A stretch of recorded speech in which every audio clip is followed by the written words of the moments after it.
মেয়ে কতটা নির্লজ্জ, কতটা বেহায়া হলে নিজের স্বামীর কথাগুলো অনলাইনে জাতিকে শোনায় দিতেছে। আজকে আবু তোহা মোহাম্মদ আদনান উনি অনেক চিন্তাগ্রস্ত হয়ে পড়েছেন। একটা পুরুষের জীবনে কালিমা লেপন করার জন্য, তাকে হেয় করার জন্য, হেনস্থা করার জন্য দুইটা অস্ত্র, সারা জীবন মনে রাখবেন, দুইটা অস্ত্র একটা পুরুষকে হেনস্থা করার জন্য। এক অস্ত্র টাকার কেলেঙ্কারি, আপনার টাকা কেলেঙ্কারি দিয়ে আপনার মান, ইজ্জত, আব্রুপ, সম্মান সব ধুলে মিশে দিবে।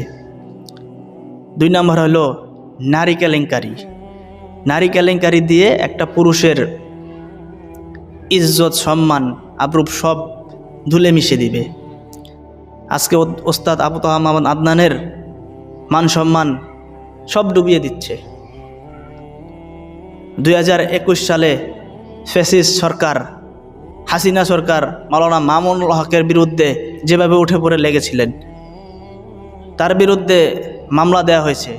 তার স্ত্রীকে জিম্মি করে, যাতে মামলার সাক্ষী তিনি দেন, তার স্ত্রীকে জিম্মি করে এই কাজগুলো করানো হয় মামুনুল হকের বিরুদ্ধে। কিন্তু দিন শেষে কি হলো? দিন শেষে ওই হাসিনাই পরাজিত হলো, আর মামুনুল হক তিনি আগের মতো আবার দাঁড়িয়েছে। আজকে ওস্তাদ আবু তোহা মোহাম্মদ আদনানের বিরুদ্ধে এত কেলেঙ্কারি দিচ্ছে। হ্যাঁ, এগুলো যদি আজকে সত্য হয়,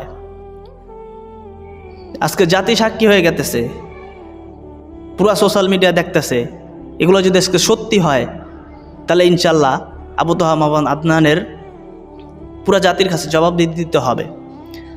আর যদি তার স্ত্রী সাবিকুন্নান ছাড়া যা অভিযোগ তুলেছেন, এগুলো যদি মিথ্যে হয়, বানোয়াট হয়, ইনশাল্লাহ আল্লাহ তাআলার কাছে জবাব দিতে হবে।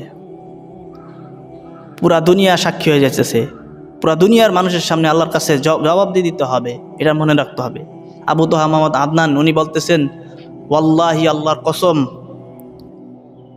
মুহাম্মদ সাল্লাল্লাহু আলাইহি সাল্লামের রবের কসম, আমি জিনাকার নই, আমি গুনাহগার নই। উনি এইভাবে বলতেছেন, আমি জিনাকার নই, আমি গুনাহগার নই।